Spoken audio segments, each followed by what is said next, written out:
Hello friends, welcome back to Brahmi kitchen. ನಾನು ನಿಮ್ಮ ಚೇತನಾ ಮಂಜುನಾಥ್. ಇವತ್ತು ನಾನು ನಮ್ಮ ಮನೆಯಲ್ಲಿ ಈ ಒಂದು ಅರಿಶಿನದೆಲೆ ಕಡುಬನ್ನ ಮಾಡಲಿಕ್ಕೆ ಹೊರಟಿದ್ದೇನೆ. ಈ ಒಂದು ಕಡುಬನ್ನ ಹೇಗೆ ಮಾಡೋದಂತ ನಿಮಗೂ ಕೂಡ ಈ ಒಂದು ವಿಡಿಯೋದಲ್ಲಿ ನಾನು ನಿಮಗೆ ತೋರಿಸ್ತಾ ಇದ್ದೀನಿ. ಹಾಗೆ ನಾನಿವತ್ತು ನಮ್ಮ ತೋಟದಲ್ಲೇ ಬೆಳೆದಿರುವಂತ ಅರಿಶಿನ ಎಲೆಯನ್ನ ಕೊಯ್ಕೊಳ್ಳಿಕ್ಕೆ ಬಂದಿದ್ದೇನೆ. ನೋಡಿ, ಇದು ನಮ್ಮ ತೋಟದಲ್ಲೇ ಬೆಳೆದಿರುವಂತ ಅರಿಶಿನದ ಎಲೆ. ಇದನ್ನ ನಾನಿಲ್ಲಿ ಕೊಯ್ಕೊಳ್ತಾ ಇದ್ದೀನಿ. ಹಾಗೆ ನಾನಿಲ್ಲಿ ಇವತ್ತು ಸ್ವಲ್ಪ ಸಣ್ಣ ಸಣ್ಣ ಎಲೆಗಳನ್ನು ನೋಡಿ ಕೊಯ್ಕೊಳ್ತಾ ಇದ್ದೀನಿ. ನೋಡಿ, ಇದರಲ್ಲೂ ಮಾಡಿದ್ರು ಕೂಡ ಚೆನ್ನಾಗಾಗತ್ತೆ. ನೋಡಿ, ನಾನಿಲ್ಲಿ ಈ ರೀತಿಯಾಗಿ ಇದನ್ನ ಕೊಯ್ಕೊಳ್ತಾ ಇದ್ದೀನಿ.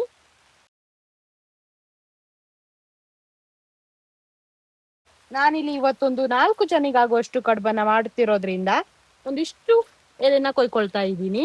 ಓಕೆ, ನಾನಿವಾಗ ಅರಿಶಿನದ ಎಲೆ ಎಲ್ಲ ಕೊಯ್ಕೊಂಡು ಆಗಿದೆ. ಹಾಗಿದ್ರೆ ಬನ್ನಿ, ಈ ಒಂದು ಅರಿಶಿನದ ಎಲೆ ಕಡುಬನ್ನ ಹೇಗೆ ಮಾಡೋದಂತ ನೋಡೋಣ. ಮೊದಲಿಗೆ ನಾನಿಲ್ಲಿ ತೊಗೊಂಡು ಬಂದಿರೋ ಅರಿಶಿನ ಎಲೆಯನ್ನು ನೀಟಾಗಿ ತೊಳ್ಕೊಳ್ತಾ ಇದ್ದೀನಿ. ನೋಡಿ, ಇವಾಗ ಮಳೆಗಾಲ ಆಗಿರೋದ್ರಿಂದ ಇದರಲ್ಲಿ ತುಂಬ ಮಣ್ಣಿರುತ್ತೆ. ಹಾಗಾಗಿ ಇದನ್ನು ನೀವು ನೀಟಾಗಿ ತೊಳ್ಕೊಬೇಕಾಗತ್ತೆ. ನೋಡಿ, ನಾನಿಲ್ಲಿ ತೊಳ್ಕೊಂಡಾಗಿದೆ. ಹಾಗೆ ನಾನಿಲ್ಲಿ ಒಂದು 3 ಗಂಟೆ ಮುಂಚಿತವಾಗಿ ಈ ಒಂದು ಅಕ್ಕಿನ ನೆನೆ ಹಾಕಿದ್ದೇನೆ. ಈ ಒಂದು ಅಕ್ಕಿ ಇವಾಗ ಚೆನ್ನಾಗಿ ನೆನೆದಿದೆ. ನೋಡಿ, ನಾನು ಇದನ್ನು ನೀಟಾಗಿ ವಾಶ್ ಮಾಡ್ಕೊಳ್ತಾ ಇದ್ದೀನಿ. ಒಂದು ಸಾರಿ ವಾಶ್ ಮಾಡ್ಕೊಂಡಿದ್ದಾದಮೇಲೆ ಮತ್ತೊಂದು ಸಾರಿ ನೀರನ್ನು ಹಾಕಿ ನೀಟಾಗಿ ವಾಶ್ ಮಾಡ್ಕೊಳ್ತಾ ಇದ್ದೀನಿ. ಒಟ್ಟಾರೆ ನಾನಿಲ್ಲಿ 3 ಬಾರಿಯಾಗಿ ಈ ಒಂದು ಅಕ್ಕಿನ ವಾಶ್ ಮಾಡ್ಕೊಂಡಿದ್ದೇನೆ. ನೋಡಿ, ನಾನಿಲ್ಲಿ ವಾಶ್ ಮಾಡ್ಕೊಂಡ ಅಕ್ಕಿನ ಗ್ರೈಂಡ್ ಮಾಡ್ಕೊಳ್ತಾ ಇದ್ದೀನಿ. ಈ ರೀತಿಯಾಗಿ ಮಿಕ್ಸಿ ಜಾರಿಗೆ ಅಕ್ಕಿಯನ್ನು ಹಾಕಿ ಸ್ವಲ್ಪ ನೀರನ್ನು ಸೇರಿಸ್ಕೊಂಡು ಇದನ್ನು ಗ್ರೈಂಡ್ ಮಾಡ್ಕೊಳ್ತಾ ಇದ್ದೀನಿ. ನಾನಿಲ್ಲಿ ಈ ಅಕ್ಕಿನ ತೀರಾ ನಯಸ್ಸಾಗಿ ಗ್ರೈಂಡ್ ಮಾಡ್ಕೊಳ್ತಾ ಇಲ್ಲ, ಇದರಲ್ಲಿ ಸ್ವಲ್ಪ ತರಿತರಿಯಾಗಿ ಇರುವ ಹಾಗೆ ಗ್ರೈಂಡ್ ಮಾಡ್ಕೊಳ್ತಾ ಇದ್ದೀನಿ. ನೋಡಿ, ಇವಾಗ ಗ್ರೈಂಡ್ ಮಾಡ್ಕೊಂಡಿದ್ದೆಲ್ಲ ಆಗಿದೆ. ನಾನಿಲ್ಲಿ ಗ್ರೈಂಡ್ ಮಾಡ್ಕೊಂಡಿರೋ ಹಿಟ್ಟನ್ನು ಒಂದು ಪಾತ್ರೆಗೆ ಹಾಕ್ಕೊಳ್ತಾ ಇದ್ದೀನಿ. ಇದು ಯಾವ ರೀತಿ ಇರಬೇಕು ಪಾತ್ರೆ ಅಂದರೆ, ಇದನ್ನು ನೀವು ಸ್ಟವ್ ಮೇಲೆ ಇಟ್ಟು ಮಗುಚುವ ರೀತಿಯಲ್ಲಿ ಇರಬೇಕು. ನೀವು ಉಂಡೆ ಕಡುಬಿಗೆ ಹೇಗೆ ಹಿಟ್ಟನ್ನು ರೆಡಿ ಮಾಡ್ಕೊಳ್ತೀರಾ ಅದೇ ರೀತಿಯಾಗಿ ಇದಕ್ಕೂ ಕೂಡ ರೆಡಿ ಮಾಡ್ಕೋಬೇಕಾಗತ್ತೆ. ನೋಡಿ, ನಾನಿಲ್ಲಿ ಈ ರೀತಿಯಾಗಿ ಹಿಟ್ಟನ್ನು ರುಬ್ಕೊಂಡು ಹಾಕ್ಕೊಂಡಿದ್ದಾದಮೇಲೆ ಅದಕ್ಕೆ ನಾನಿಲ್ಲಿ ಸ್ವಲ್ಪ ನೀರನ್ನು ಸೇರಿಸ್ಕೊಳ್ತಾ ಇದ್ದೀನಿ. ಹಾಗೆ ನಾನಿಲ್ಲಿ 1 ಟೀ ಸ್ಪೂನ್ ಆಗುವಷ್ಟು ಉಪ್ಪನ್ನು ಹಾಕ್ಕೊಳ್ತಾ ಇದ್ದೀನಿ. ಈ ರೀತಿಯಾಗಿ ಉಪ್ಪನ್ನು ಹಾಕ್ಕೊಂಡು ಒಂದ್ಸಾರಿ ಚೆನ್ನಾಗಿ ಮಿಕ್ಸ್ ಮಾಡ್ಕೊಂಡಿದ್ದಾದಮೇಲೆ ನಾನಿವಾಗ ಸ್ಟವನ್ನು ಹಚ್ಚಿ ಈ ರೀತಿಯಾಗಿ ಸ್ಟವ್ ಮೇಲೆ ಇಟ್ಟ ಹಿಟ್ಟನ್ನು ನೀವು ಎಲ್ಲೂ ಕೂಡ ಕೈ ಬಿಡದೇನೆ ಮಿಕ್ಸ್ ಮಾಡ್ಕೊಳ್ಬೇಕಾಗತ್ತೆ. ಯಾಕಂದರೆ ಇದು ಬೆಂಕಿಯ ಶಾಖಕ್ಕೆ ತಳ ಹಿಡಿಯೋ ಸಾಧ್ಯತೆ ಕೂಡ ಇರುತ್ತೆ. ಹಾಗೆ ಇದು ದಪ್ಪವಾಗ್ತಾ ಬರುತ್ತೆ. ಹಾಗಾಗಿ ನೀವು ಇದನ್ನು ಎಲ್ಲೂ ಕೂಡ ಕೈ ಬಿಡದೆ ನೀಟಾಗಿ ಮಿಕ್ಸ್ ಮಾಡ್ಕೊಳ್ಳಿ. ನೀವು ಗ್ಯಾಸನ್ನು ಕೂಡ ಹಾಗೆ ಮೀಡಿಯಂ ಫ್ಲೇಮ್ನಲ್ಲೇ ಇಟ್ಕೋಬೇಕಾಗತ್ತೆ. ನೀವು ಹೈ ಫ್ಲೇಮ್ನಲ್ಲಿ ಗ್ಯಾಸನ್ನು ಇಟ್ಕೊಂಡ್ರೆ ಇದು ಬೇಗ ತಳ ಹಿಡಿಯತ್ತೆ. ಹಾಗಾಗಿ ಗ್ಯಾಸನ್ನು ಮೀಡಿಯಂ ಫ್ಲೇಮ್ನಲ್ಲೇ ಇಟ್ಕೊಂಡು ಇದನ್ನು ಮಿಕ್ಸ್ ಮಾಡ್ಕೊಳ್ತಾನೆ ಇರಿ. ಇದು ಸ್ವಲ್ಪ ಸ್ವಲ್ಪನೇ ಗಟ್ಟಿ ಆಗ್ತಾ ಬರುತ್ತೆ. ಹಾಗೆ ನಿಮಗೆ ತಿರ್ಸ್ಲಿಕ್ಕೂ ಕೂಡ ಸ್ವಲ್ಪ ಕಷ್ಟವಾಗ್ಬೋದು. ಆದರೂ ನೀವು ಇದನ್ನು ಕೈ ಬಿಡದೇನೆ ತಿರ್ಸ್ಕೋಬೇಕಾಗತ್ತೆ. ನೋಡಿ, ಇದು ತಿರ್ಸ್ಕೊಂಡಾದ್ಮೇಲೆ ಈ ರೀತಿಯಾಗಿ ಕಂಪ್ಲೀಟ್ ಆಗಿ ದಪ್ಪವಾಗ್ತಾ ಹೋಗುತ್ತೆ.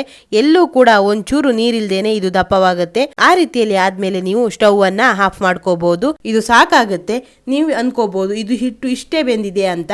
ಇದನ್ನ ಇಷ್ಟೇ ಬೇಯಿಸಿದ್ರೆ ಸಾಕಾಗೋದಿಲ್ಲ, ಇನ್ನು ಮುಂದೆ ಬೇಯಿಸಬೇಕು. ಅದು ಯಾವ ರೀತಿ ಅಂತ ನಾನು ನಿಮ್ಗೆ ತೋರಿಸ್ತೇನೆ. ನೋಡಿ, ಇವಾಗ ನಾನಿಲ್ಲಿ ಈ ಒಂದು ಹಿಟ್ಟನ್ನ ಎತ್ತಿ ಪಕ್ಕಕ್ಕೆ ಇಟ್ಕೊಂಡು ಅದೇ ಸ್ಟವ್ ಮೇಲೆ ಇನ್ನೊಂದು ಬಾಣಲೆಯನ್ನು ಇಟ್ಟು ಅದಕ್ಕೆ ಒಂದು ಅರ್ಧ ಕಪ್ ಆಗುವಷ್ಟು ಬೆಲ್ಲವನ್ನು ಹಾಕ್ಕೊಳ್ತಾ ಇದ್ದೀನಿ. ನೋಡಿ, ಹಾಕೊಂಡಿರೋ ಬೆಲ್ಲ ನಾನಿಲ್ಲಿ ಉಂಡೆನೆ ಹಾಕೊಂಡಿದ್ದೇನೆ. ಬಿಸಿ ಆದ್ಮೇಲೆ ಇದು ಕರಗತ್ತೆ. ಇದಕ್ಕೆ ಒಂದು 1/4 ಲೋಟವಾಗುವಷ್ಟು ನೀರನ್ನು ಹಾಕ್ಕೊಂಡು ಚೆನ್ನಾಗಿ ಮಿಕ್ಸ್ ಮಾಡ್ಕೊಳ್ತಾ ಇದ್ದೀನಿ. ನೋಡಿ, ಇವಾಗ ಬೆಲ್ಲವೆಲ್ಲ ಕರಗಿದೆ. ಬಿಸಿ ತಾಗಿದ ತಕ್ಷಣ ಬೆಲ್ಲ ಕರಗಲಿಕ್ಕೆ ಶುರುವಾಗುತ್ತೆ. ನೋಡಿ, ಇವಾಗ ಬೆಲ್ಲ ನೀಟಾಗಿ ಕರಗಿದೆ. ನಾನು ಇದಕ್ಕೆ 1 ಟೀ ಸ್ಪೂನ್ ಆಗುವಷ್ಟು ಏಲಕ್ಕಿ ಪೌಡರನ್ನು ಸೇರಿಸ್ಕೊಳ್ತಾ ಇದ್ದೀನಿ. ಇದು ಆಪ್ಷನಲ್, ನಿಮ್ಮ ಮನೆಯಲ್ಲಿ ಇದ್ರೆ ಹಾಕ್ಕೊಳ್ಳಿ, ಇಲ್ಲ ಅಂದರೆ ಸ್ಕಿಪ್ ಕೂಡ ಮಾಡ್ಬೋದು. ನೋಡಿ, ಈ ರೀತಿಯಾಗಿ ಏಲಕ್ಕಿ ಪೌಡರ್ ಸೇರಿಸ್ಕೊಂಡು ಒಂದ್ಸಾರಿ ಮಿಕ್ಸ್ ಮಾಡ್ಕೊಂಡಿದ್ದಾದಮೇಲೆ ನಾನು ಇದಕ್ಕೆ 1 ಕಪ್ ಆಗುವಷ್ಟು ಕಾಯಿ ತುರಿಯನ್ನು ಹಾಕ್ಕೊಳ್ತಾ ಇದ್ದೀನಿ. ಇದು ಯಾಕಂದರೆ ನಮ್ಮ ಕಡೆ ಈ ಒಂದು ಅರಿಶಿನದ ಎಲೆ ಕಡುಬಿಗೆ ಈ ಒಂದು ಕಾಯಿ ಹೂರ್ಣವನ್ನು ಹಾಕಿ ನಾವು ಮಾಡ್ತೇವೆ. ಆದ್ರಿಂದ ಈ ರೀತಿಯಾಗಿ ಕಾಯಿ ಹೂರ್ಣವನ್ನು ಮಾಡ್ಕೊಳ್ತಾ ಇದ್ದೀವಿ. ನೋಡಿ, ಇದು ಇವಾಗ ಕಾಯನ್ನು ಹಾಕಿ ಒಂದು 3 ರಿಂದ 4 ನಿಮಿಷ ಮಿಕ್ಸ್ ಮಾಡಿದರೆ ಸಾಕಾಗುತ್ತೆ. ಹಾಗೆ ಗ್ಯಾಸ್ ಕೂಡ ಮೀಡಿಯಂ ಫ್ಲೇಮ್ನಲ್ಲೇ ಇರಲಿ, ಹೈ ಆಗಿ ಇಟ್ಕೋಬೇಡಿ, ಬೇಗ ಪಾಕ ಬಂದು ಹೋಗುತ್ತೆ. 2 ರಿಂದ 3 ನಿಮಿಷ ಇದನ್ನು ನೀವು ಮಿಕ್ಸ್ ಮಾಡಿಕೊಂಡ್ರೆ ಸಾಕಾಗುತ್ತೆ. ನೋಡಿ, ಇವಾಗ ಕಾಯಿ ಹೂರ್ಣ ರೆಡಿಯಾಗಿದೆ. ಹಾಗೆ ನಾನಿಲ್ಲಿ ತಗೊಬಂದಿರುವ ಅರಿಶಿನದ ಎಲೆಗಳನ್ನು ಕೂಡ ಈ ರೀತಿಯಾಗಿ ತಲೆಯನ್ನು ಸ್ವಲ್ಪ ಕಟ್ ಮಾಡ್ಕೊಳ್ತಾ ಇದ್ದೀನಿ. ನೋಡಿ, ಕಟ್ ಮಾಡಿಕೊಂಡು ಒಂದು ಸೈಡಲ್ಲಿ ಇಟ್ಕೊಂಡಿದ್ದೇನೆ. ಹಾಗೆ ನಾವಿಲ್ಲಿ ರೆಡಿ ಮಾಡ್ಕೊಂಡಿರೋ ಅಕ್ಕಿ ಹಿಟ್ಟು ಕೂಡ ಇವಾಗ ತಣ್ಣದಿದೆ ನೋಡಿ. ಇದು ಈ ರೀತಿಯಾಗಿ ಕಾಣಿಸ್ತಾ ಇದೆ. ಇದನ್ನ ನಾನಿಲ್ಲಿ ಮೀಡಿಯಂ ಗಾತ್ರದ ಒಂದು ಉಂಡೆಯನ್ನ ಮಾಡ್ಕೊಳ್ತಾ ಇದ್ದೀನಿ ನೋಡಿ. ಈ ರೀತಿಯಾಗಿ ಇಷ್ಟು ದೊಡ್ಡ ಉಂಡೆಯನ್ನ ನಾನಿಲ್ಲಿ ಮಾಡ್ಕೊಳ್ತಾ ಇದ್ದೀನಿ. ಈ ಒಂದು ಉಂಡೆನ ನಾನಿಲ್ಲಿ ಒಂದು ಅರಿಶಿನದ ಎಲೆಯನ್ನ ತೆಗೆದು ಈ ರೀತಿಯಾಗಿ ತೆಳುವಾಗಿ ಹಚ್ಕೊಳ್ತಾ ಇದ್ದೀನಿ ನೋಡಿ. ನಾನು ಯಾವ ರೀತಿಯಾಗಿ ಹಚ್ಕೊಳ್ತಾ ಇದ್ದೀನಿ ಅಂತ ನೋಡ್ಕೊಳ್ಳಿ. ಈ ಹಿಟ್ಟು ಹಚ್ಚುವಾಗ ಎಲ್ಲಾದ್ರೂ ಸ್ವಲ್ಪ ಕೈಗೆ ಅಂಟ್ಕೊಳ್ತು ಅಂದ್ರೆ ಸ್ವಲ್ಪ ನೀರನ್ನ ಮುಟ್ಕೊಂಡು ಈ ಒಂದು ಹಿಟ್ಟನ್ನ ಹಚ್ಕೋಬಹುದು ನೋಡಿ. ಈ ರೀತಿಯಾಗಿ ನಾನು ಇಷ್ಟು ತೆಳುವಾಗಿ ಇದನ್ನ ಹಚ್ಕೊಂಡು ಇದಕ್ಕೆ ನಾವಿಲ್ಲಿ ರೆಡಿ ಮಾಡ್ಕೊಂಡಿರೋ ಕಾಯಿ ಹೂರ್ಣವನ್ನ ಇದಕ್ಕೆ ಹಾಕೊಳ್ತಾ ಇದ್ದೀನಿ ನೋಡಿ. ಇದರ ಮಧ್ಯದಲ್ಲಿ ನಾನು ಈ ಕಾಯಿ ಹೂರ್ಣವನ್ನ ಒಂದು ಸ್ಪೂನಿನ ಸಹಾಯದಿಂದ ಹಾಕೊಳ್ತಾ ಇದ್ದೀನಿ ನೋಡಿ. ನಾನು ಇದರ ಮಧ್ಯಭಾಗವಾಗಿ ರೆಡಿ ಮಾಡಿ ಇಟ್ಕೊಂಡ ಕಾಯಿ ಹೂರ್ಣವನ್ನ ಹಾಕೊಳ್ತಾ ಇದ್ದೀನಿ. ಇದನ್ನ ಹಾಕೊಂಡು ಈ ರೀತಿಯಾಗಿ ನೀವು ಎಲೆಯನ್ನ ಮಧ್ಯಭಾಗದಿಂದ ಮಡ್ಚ್ಕೋಬೇಕಾಗತ್ತೆ ನೋಡಿ. ನಾನಿಲ್ಲಿ ಮಡ್ಚ್ಕೊಳ್ತಿದ್ದೀನಲ್ಲ, ಈ ರೀತಿಯಾಗಿ ಮಡ್ಚ್ಕೊಳ್ಳಿ. ಈ ರೀತಿಯಾಗಿ ಮಡ್ಚ್ಕೊಂಡಿದ್ದಾದ್ಮೇಲೆ ಇದರ ಸೈಡ್ ಅಲ್ಲಿ ಸ್ವಲ್ಪ ಸ್ವಲ್ಪವೇ ಪ್ರೆಸ್ ಮಾಡ್ತಾ ಬನ್ನಿ. ಇದು ಹೂರ್ಣ ಹೊರಗೆ ಹೋಗದಿರೋ ರೀತಿಯಾಗಿ ಸ್ವಲ್ಪ ಪ್ರೆಸ್ ಮಾಡ್ಕೊಂಡ್ರೆ ಸಾಕಾಗತ್ತೆ ನೋಡಿ. ಇವಾಗ ಅರಿಶಿನದೆಲೆ ಕಡುಬು ರೆಡಿಯಾಗಿದೆ. ಹಾಗೆ ನಾನಿಲ್ಲಿ ಇನ್ನೊಂದು ಕಡುಬನ್ನು ಕೂಡ ಸೇಮ್ ಇದೇ ರೀತಿಯಲ್ಲಿ ಮಾಡಿ ತೋರಿಸ್ತಾ ಇದ್ದೀನಿ ನೋಡಿ. ಇದೇ ರೀತಿಯಲ್ಲಿ ಒಂದು ಎಲೆನ ತಗೊಂಡು ಮೀಡಿಯಂ ಗಾತ್ರದ ಒಂದು ಉಂಡೆನ ಇಟ್ಕೊಂಡು ಈ ರೀತಿಯಾಗಿ ನೀವು ಅದರ ಮೇಲೆ ಹಾಕ್ಕೊಂಡು ಅದಕ್ಕೆ ಮಧ್ಯಭಾಗದಲ್ಲಿ ಕಾಯಿ ಹೂರ್ಣವನ್ನು ಹಾಕ್ಕೊಂಡು ಮಡ್ಚಿಕೊಂಡ್ರೆ ಈ ಒಂದು ಅರಿಶಿನದ ಕಡುಬನ್ನ ರೆಡಿ ಮಾಡ್ಕೊಂಡಾಗುತ್ತೆ. ಈ ಒಂದು ಅರಿಶಿನದ ಎಲೆಯ ಕಡುಬನ್ನ ಇಷ್ಟು ಈಸಿಯಾಗಿ ರೆಡಿ ಮಾಡ್ಕೋಬಹುದು. ಇವಾಗ ಎಲ್ಲ ಅರಿಶಿನದ ಎಲೆ ಕಡುಬನ್ನ ರೆಡಿ ಮಾಡ್ಕೊಂಡಾಗಿದೆ ನೋಡಿ. ನಾನಿವಾಗ ಮೊದಲೇ ಈ ಒಂದು ಇಡ್ಲಿ ಪಾತ್ರೆನ ಒಲೆ ಮೇಲೆ ನೀರನ್ನ ಹಾಕಿ ಇಟ್ಕೊಂಡಿದ್ದೇನೆ. ಹಾಗೆ ನಾನು ಇದಕ್ಕೆ ಒಂದು ಬಾಳೆ ಎಲೆಯನ್ನ ಹಾಕೊಂಡು ನಾನಿಲ್ಲಿ ರೆಡಿ ಮಾಡ್ಕೊಂಡಿರೋ ಅರಿಶಿನದ ಎಲೆಯ ಕಡುಬನ್ನೆಲ್ಲ ಇಡ್ತಾ ಬರ್ತಾ ಇದ್ದೀನಿ ನೋಡಿ. ಇದನ್ನ ಈ ರೀತಿಯಾಗಿ ಇಟ್ಕೋಬೇಕು. ಈ ರೀತಿಯಾಗಿ ಎಲ್ಲವನ್ನು ಇಟ್ಕೊಂಡಾದ್ಮೇಲೆ ನಾನಿದರ ಕ್ಯಾಪ್ ಅನ್ನ ಕ್ಲೋಸ್ ಮಾಡಿ ಇಡ್ತಾ ಇದ್ದೀನಿ. ಇದೊಂದು 20ರಿಂದ 30 ನಿಮಿಷ ಬೆಂದ್ರೆ ಸಾಕಾಗುತ್ತೆ ನೋಡಿ. ಇವಾಗ 30 ನಿಮಿಷವಾಗಿದೆ. ನಾನಿದರ ಕ್ಯಾಪ್ ಅನ್ನ ಓಪನ್ ಮಾಡಿ ನಿಮಗೆ ತೋರಿಸ್ತಾ ಇದ್ದೀನಿ. ಹಾಗೆ ಇದು ಎಷ್ಟು ನೀಟಾಗಿ ಬೆಂದಿದೆ ಅಂತ ಕೂಡ ನಿಮಗೆ ನಾನಿಲ್ಲಿ ತೋರಿಸ್ತಾ ಇದ್ದೀನಿ ನೋಡಿ. ಈ ಒಂದು ಕ್ಯಾಪನ್ನು ಓಪನ್ ಮಾಡಿದ ತಕ್ಷಣವೇ ಈ ಒಂದು ಅರಿಶಿನದ ಎಲೆಯ ಪರಿಮಳ ಅನ್ನೋದು ತುಂಬಾನೇ ಚೆನ್ನಾಗಿ ಬರ್ತಾ ಇದೆ. ನೋಡ್ತಿದ್ರೇನೆ ಇದನ್ನ ಎಷ್ಟು ಬೇಗ ತಿಂತೀನೋ ಅಂತ ಅನಿಸ್ತಾ ಇದೆ.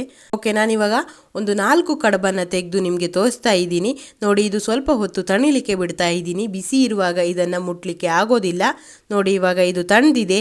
ಹಾಗೆ ನಾನು ಇದನ್ನ ಓಪನ್ ಕೂಡ ಮಾಡಿ ನಿಮಗೆ ತೋರಿಸ್ತಾ ಇದ್ದೀನಿ. ಇದರ ಒಳಗಿರೋ ಕಾಯಿ ಹೂರ್ಣ ಕೂಡ ಯಾವ ರೀತಿಯಾಗಿ ಅದರ ಜೊತೆ ಬೆಂದಿರುತ್ತೆ ಅಂತ ನೋಡಿ. ಈ ರೀತಿಯಾಗಿ ಇದು ಕಾಣಿಸ್ತಾ ಇದೆ. ಇದು ಈ ರೀತಿಯಾಗಿ ಮಾಡ್ಕೊಳ್ಳೋದ್ರಿಂದ ಈ ಒಂದು ಕಡುಬು ಎಲ್ಲೂ ಕೂಡ ಕೈಗೆ ಅಂಟೋದಿಲ್ಲ. ಹಾಗೆ ತಿನ್ಲಿಕ್ಕೂ ಕೂಡ ತುಂಬಾನೇ ಚೆನ್ನಾಗಿರುತ್ತೆ. ಹಾಗೆ ಈ ಒಂದು ಕಡುಬನ್ನ ನೀವು ಯಾವುದೇ ಹಬ್ಬ ಅಥವಾ ಬೇರೆ ದಿನಗಳಲ್ಲಿ ಕೂಡ ಈಸಿಯಾಗಿ ಮಾಡ್ಕೋಬಹುದು. ಈ ರೀತಿಯಾಗಿ ಮಾಡ್ಕೊಂಡ್ರೆ ನಿಮಗೆ ಜಾಸ್ತಿ ಸಮಯ ಕೂಡ ಬೇಡ. ಈ ಅರಿಶಿನದ ಎಲೆ ಕಡುಬನ್ನ ನೀವು ಇದಕ್ಕೆ ತುಪ್ಪ ಹಾಕೊಂಡು ತಿಂದ್ರೆ ತುಂಬಾನೇ ಚೆನ್ನಾಗಿರುತ್ತೆ. ಹಾಗೆ ಎಲ್ರಿಗೂ ಕೂಡ ಈ ಒಂದು ಕಡುಬು ಇಷ್ಟವಾಗುತ್ತೆ.